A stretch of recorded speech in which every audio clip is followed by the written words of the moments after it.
कई कार्यक्रम सालों भर हम सब करते रहते हैं और 365 दिन चलने वाला संगठन है। जिस दिन चुनाव का रिजल्ट आता है उसके अगले दिन से भारतीय जनता पार्टी का कार्यक्रम शुरू हो जाता है और वह कार्यक्रम लगातार चलते रहता है। चुनाव आए चुनाव जाए, इससे भारतीय जनता पार्टी के कार्यक्रम पर असर नहीं पड़ता है। और भारतीय जनता पार्टी विश्व का सबसे बड़ा पार्टी और लोकतांत्रिक व्यवस्था में चलने वाला पार्टी है। हम सब जानते हैं कि आज जो दूसरे दल है, दूसरे पार्टी हैं, चाहे किसी भी पार्टी का हम बात करें, कांग्रेस पार्टी की बात करें, झारखंड मुक्ति मोर्चा की बात करें, या हम राजद की बात करें, समाजवादी पार्टी की बात करें, कोई भी राजनीतिक पार्टी इस देश में जो चल रहा है, वे सारे राजनीतिक पार्टियां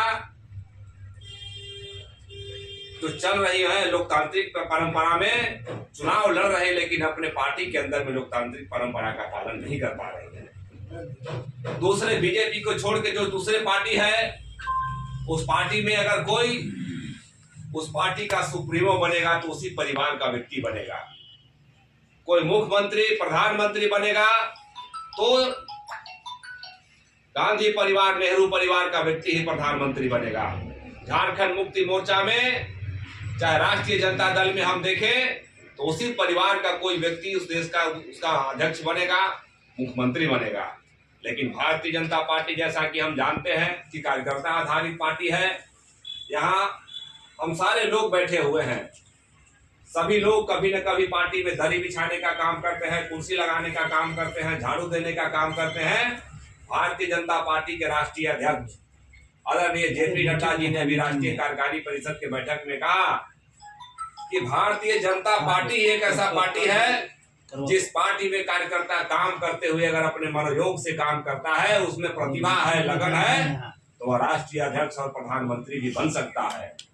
देश के पूर्व राष्ट्रीय अध्यक्ष भारतीय जनता पार्टी नितिन गडकरी जी ने कहा था कि कुर्सी लगाने और दरी बिछाने का काम हमने शुरू किया और कब राष्ट्रीय अध्यक्ष बने इस बात का हमको पता नहीं चला। हम सब जानते हैं कि भारतीय जनता पार्टी में ही कोई समान सा कार्यकर्ता किसी भी पद पर जा सकता है। और जो हमारा जो मुख्य उद्देश्य है, जो मुख्य विषय है, चाहे भारतीय जनता पार्टी की बात करें, जनसंघ की बात करें, तो हम देखते हैं कि कोई व्यक्ति विचार के आधार पर कई नेतृत्व कई पीढ़ी गुजर गया, लेकिन हम सब देखते हैं कि पार्टी का जो एजेंडा था कि धारा 370 समाप्त करना है, इस देश में दो विधान, दो निशान, दो प्रधान नहीं चलेगा। और हम सब कहते हैं कि समान नागरिक संहिता की हम बात करते हैं। सारे बात जो हमारे एजेंडा में था, कभी डॉक्टर श्यामा प्रसाद मुखर्जी और दीनदयाल उपाध्याय जी नारा लगाते थे, बात करते थे। आज नरेंद्र मोदी के बनने के बाद श्यामा प्रसाद मुखर्जी जी का, दीनदयाल उपाध्याय जी का एक पीढ़ी गुजर गया, अटल बिहारी वाजपेयी जी, लाल कृष्ण आडवाणी जी का पीढ़ी गुजर गया। आज नरेंद्र मोदी जी शासन कर रहे हैं। लोग बदलते गए, पीढ़ी बदलते गया, सदी बदलते गया, लेकिन भारतीय जनता पार्टी का जो एजेंडा था कि धारा 370 समाप्त करना है और इस देश में दो प्रधान दो निशान नहीं चलेगा, उसी पर काम करते हुए हम देखते हैं कि आज धारा 370 का समापन हो गया। अटल बिहारी वाजपेयी से जब लोग कहते थे कि आप लोग नारा लगाते हैं कि राम लला हम आएंगे, मंदिर वहीं बनाएंगे, लेकिन डेट नहीं बताएंगे। हमारे देश के यशस्वी प्रधानमंत्री जी ने कहा कि हम डेट भी बता देते हैं और इस मंदिर का उद्घाटन करके भी हम दिखला देते हैं कि हम जो कहते हैं करते हैं। बंधुओं, आज हम सब देखते हैं कि भारत और भारत का अर्थव्यवस्था पूरे विश्व में प्रभाव स्थापित कर रहा है। कभी 9वें 10वें स्थान पर भारत का अर्थव्यवस्था था, आज हम 5वें स्थान पर, 4थे स्थान पर आ रहे हैं। और आगे आने वाले 5-7 साल के समय में भारत विश्व का सबसे बड़ा अर्थव्यवस्था होगा। यह कोई बात हम नहीं कर रहे हैं, दुनिया के सारे अर्थशास्त्री इस बात को कह रहे हैं, उसमें विश्वास कर रहे हैं। विश्व के सबसे बड़े जो कारोबार करने वाले संस्था हैं, जो बड़े बड़े कंपनियां हैं, सारी कंपनियों का खिंचाव आज यूरोप और अमेरिका और चाइना छोड़ के भारत की तरफ सारे देश के लोग आ रहे हैं। इसका सबसे बड़ा कारण है कि भारत सोने का चिड़िया जो पहले कहा जाता था, यहाँ के लोग के मेहनत से, प्रयास से आज पुनः भारत उसी दिशा में आगे बढ़ रहा है। और भारतीय जनता पार्टी कभी किसी प्रकार से कार्यकर्ताओं के हितों के साथ समझौता नहीं करती है। और कार्यकर्ता हमारी पार्टी के लिए सबसे बड़े पूंजी हैं और कार्यकर्ताओं के बल पर ही भारतीय जनता पार्टी आज दुनिया का सबसे बड़ा राजनीतिक दल होने का गौरव हासिल किया है। बंधुओं, अभी आदरणीय अध्यक्ष जी ने कहा कि अमित जी को पुनः अध्यक्ष बनाया गया है। हम ये कहना चाहते हैं कि हमारे यहाँ कोई पद नहीं होता है, हमारे यहाँ कार्यकर्ताओं को दायित्व मिलता है। दायित्व और पद में बहुत अंतर है। दायित्व से उसके दायित्व का बोध होता है, उसके काम का बोध होता है, जबकि कई बार पद मिलने के बाद लोग निरंकुश भी हो जाते हैं या घमंडी हो जाते हैं।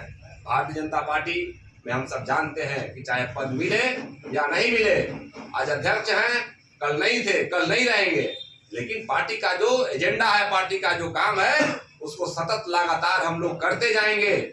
और जो राष्ट्रीय स्तर पर हम लोगों का ध्येय है, पार्टी का राष्ट्रवाद को बढ़ाना है और समाज के अंतिम व्यक्ति जो पंक्ति में बैठा हुआ है उसके अरमानों को, आंसू को पोंछने का काम करना है। आज नरेंद्र मोदी जी की सरकार भी उसी दिशा में सार्थक प्रयास कर रही है।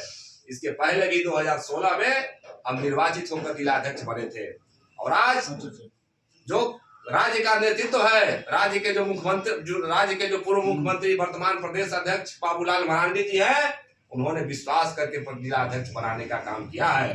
हम कार्यकर्ताओं के कदम से कदम मिलाते हुए, सारे कार्यकर्ताओं को जगाते हुए संगठन को आगे लेकर जाएंगे और समाज के लोगों का जो पार्टी के प्रति विश्वास है, उस विश्वास को बढ़ाने का काम करेंगे। अभी हम सब जानते हैं कि हम लोगों का कार्यशाला यहाँ हो रहा है। उस कार्यशाला में कई प्रमुख विषय पर हमको बात करना है, जैसे बूथ में जाकर बैठक करना है, 9 मतदाताओं से हमको संपर्क करना है, पार्टी से उन लोगों को जोड़ने का काम करना है। इसके साथ जो की वोटर है उनको भी हम पार्टी से जोड़ने का काम करेंगे और साथ में जो युवा है, नौजवान है, जो कोई संस्था चलाते हैं, एनजीओ चलाते हैं, सेल्फ हेल्प ग्रुप है, इन सारे लोगों को पार्टी से जोड़ने का काम करना है। और जाके ऐसा नहीं है कि 1 घंटा में हमको टच करके वहां से भाग जाना है, उनके साथ रहते हुए पूरा समय बिताकर रात्रि विश्राम भी उस बूथ में करते हुए हम सबों को काम करना है। इसके बाद हम लोग को पंचायत में भी जाना है, वहां के पदाधिकारी, संयोजक जो हैं, अध्यक्ष हैं, उन सारे लोगों को मिलना है। जो धार्मिक पुजारी पाहन का हम लोग पहले सम्मानित करने का काम किए थे, उनको भी पार्टी से जोड़ने का काम करना है और लाभार्थियों से संपर्क करना है कि भारत सरकार जो योजना दे रही है, जो काम कर रही है, उस काम को आप याद करिए। नहीं तो चुनाव के समय कई लोग आते हैं और दिग्भ्रमित करके चले जाते हैं। बूथ सत्यापन का काम हम सबको करना है। हर स्थान पे जाके हम लोग को दीवार लेखन का काम करना है। जो लोगो है पार्टी का, उसको बनाने का काम कर रहा है। प्रधानमंत्री जी भी किसी बूथ पर जाके कर रहे हैं, राष्ट्रीय अध्यक्ष जी भी कर रहे हैं, प्रदेश अध्यक्ष जी भी कर रहे हैं, हमारे सभी सांसद विधायक भी कर रहे हैं और हर एक स्थान पर जाके हम सभी कार्यकर्ताओं को भी यह काम करना है। शहीद परिवार से जाकर मिलकर उनसे मिलना है, सम्मानित करना है और इस प्रकार से सारे लोगों को यह जाकर बताना है कि हमारे जो केंद्र की सरकार है वह किस दिशा में सार्थक प्रयास कर रही है। इन सारी बातों को करते हुए बेहतर वातावरण बनाते हुए भारतीय जनता पार्टी की केंद्र की सरकार जो कल्याणकारी जनोपयोगी जो योजना चला रही है, उस योजना के बारे में उनको जानकारी देना है। और अभी देख रहे हैं कि तुरंत माथे पे चुनाव पहुंचा हुआ है, लोकसभा का जो चुनाव आ रहा है, उसमें भारतीय जनता पार्टी अब की बार 400 पार का नारा हम लोग दे रहे हैं। इसमें पार्टी को मजबूत करते हुए फिर से एक बार केंद्र में कमल खिलाना है और भारतीय जनता पार्टी की सरकार बनाना है। इन्हीं सब बातों के साथ हमारे अभिभावक आदरणीय अजय तिवारी जी हैं, अध्यक्ष जी हैं, सबको प्रणाम नमस्कार करते हुए जय भारत, जय भारतीय जनता पार्टी। बहुत बहुत धन्यवाद अध्यक्ष महोदय। हम लोग आपके विचारों से या आप लोग जो उत्साह बढ़ाए, हम लोग एक कसर भी उसमें पीछे नहीं हटेंगे और भारतीय जनता पार्टी मैं तो मंडल का अध्यक्ष होने के नाते मैं इस मंडल में जितना रिकॉर्ड जो है से ज्यादा जो है यहाँ जो